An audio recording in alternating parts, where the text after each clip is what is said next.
Yes, my dear friend, welcome back to the channel. It is a beautiful Tuesday morning here. Wherever you are around the globe, you are highly welcome. Yes, the only day we have to prepare for Wednesday's game against Leeds United. Dear friend, the game against Leeds United, nobody should think is a championship game. Leeds currently, they are second on the championship table. The wonders they are doing there, so far they played 35 or so games in this season.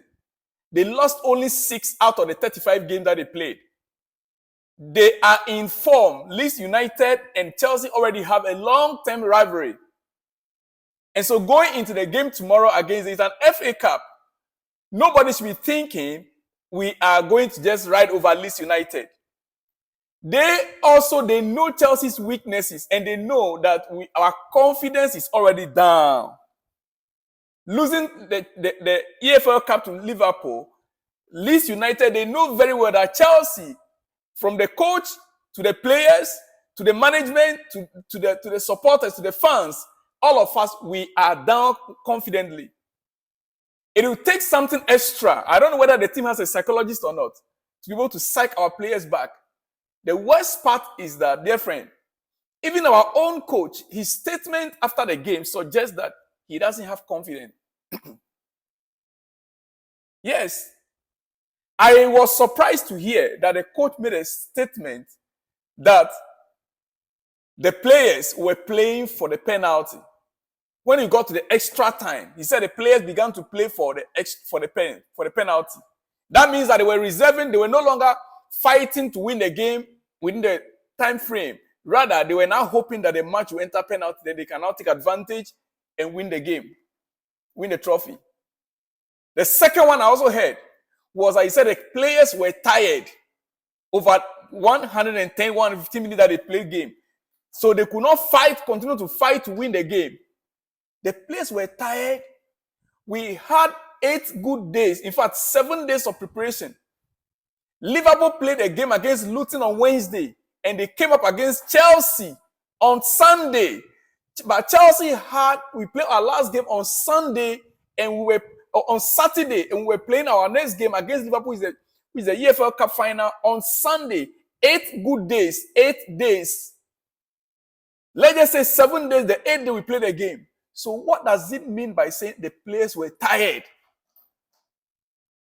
This is a coach that is not having confidence in his team. Whose duty is it to train the player to be fit enough? Didn't you know in the first place that in Wembley, finals like this can go to extra time and to go to penalties? So why didn't you consider those things before even coming into the game? Knowing full well that there might be an extra time of 30 minutes that we played. And even so, why must you come public and make a statement? Our coach Pochettino lacked confidence. As a matter of fact, 7 years in English Premier League with Southampton and Tottenham, he has not proven to win anything in England. He has not. I chose not to be hard on him, but then going into the game against Leeds United, I don't have the confidence going into that game because our coach himself, he doesn't have the confidence in what he's doing. It is true. What I'm telling you right now is just a fact, dear friend. We cannot just be beating around the bush.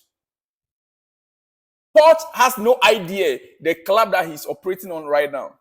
He has no idea.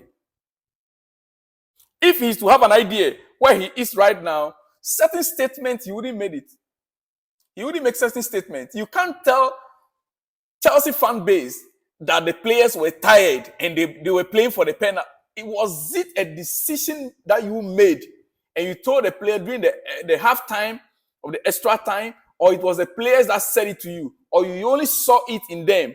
Even if you saw it in them on a field of play, you as the coach, that is why you are standing there, and you could have called their attention to that the game is not yet over.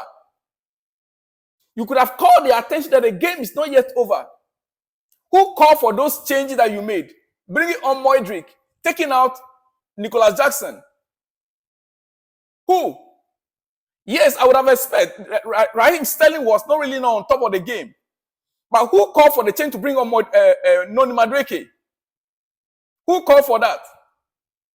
Instead of us to continue to attack at this from 75th minute when Jurgen Klopp began to make changing, bringing on the academy players.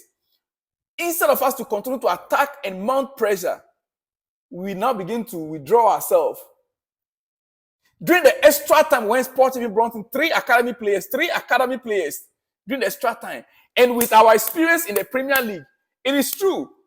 That was when Chelsea was supposed to put more pressure on them. All right, coming back to the game itself. Who asked Modric to be marking Van Dijk? Dijk, who asked Modric? What was Disasi doing? What was Leverkusen doing that it is Modric that had to mark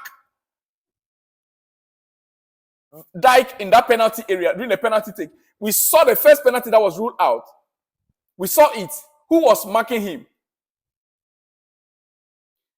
Who was marking him then? Then the second penalty, the same similar mistake. Modric was the one marking him. And Disasi and everybody was blaming Van Dijk after was blaming Modric. When you guys that are the defenders, you know this is the danger man. They were standing there watching. They expect Modric to defend, to jump in the air and fight for the ball against. Listen, all these things, didn't they practice those things in training? Were they not aware? Were the players not aware that when it comes to long balls, area balls, once Dijk is there, somebody is the person. I think those are instructions that should be coming from the coach. You know the danger man of your opponent. You know that this guy is dangerous in the air. You tell your player, you command them. When these kind of balls are coming in, you should be marking this, you should be marking that. Listen, I really don't want to go deep into these issues again, but looking at the game we have tomorrow, the time frame is just too short, and I'm not too sure if we can correct things before tomorrow. I don't know how. I just can't tell how. Because we have only today to prepare for the game tomorrow. We have only today to prepare. That is just it. Well. Whispers are already floating out of Stamford Bridge. Pochettino is already under review, despite only arriving last summer. Well-placed sources have predicted a split if Chelsea, who are languishing in 11th place in the Premier League, miss out on their minimum expectation. The minimum expectation is European qualification. So right now, Poch is already under review. Pochettino is already under review. That is the news coming out from Stamford Bridge. Yeah, and I agree with that. Because his statements, the kind of way that he's speaking, personally, I don't like it. Chelsea, we deserve much more better than this. We deserve much more than this. And like I said in one of my previous videos, Tuchel was sacked. They brought in Graham Potter. They brought in Lampard. Now we brought in Pochettino. That should tell us that it is not only the fault is not only about the coach. This is not just about the coach. If Poch is going, then Paul Winstanley and his co-directors must equally go. They must, in fact, join the same van and get out of Stamford Bridge.